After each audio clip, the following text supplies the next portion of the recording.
पुणे शहरात इराणी झेंडे आणि तेथील सुप्रीमो अयातुल्ला खामेनी यांचे पोस्टर झळकल्याने खळबळ।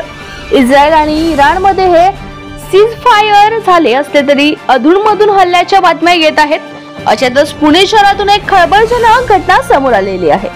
येथे पुणे सोलापूर महामार्गावरील लोणी स्टेशन परिसरात इराण देशाचे झेंडे आणि खामेनी यांचे बॅनर लावण्यात आले होते। लोणी काळभोर मधील हा प्रकार समाज माध्यमांवर व्हिडिओ व्हायरल होताच उघडकीस आला होता। पोलिसांनी हे झेंडे आणि बॅनर हटविले आहेत। हे बॅनर झेंडे कोणी लावले याचा पोलीस शोध घेत आहेत।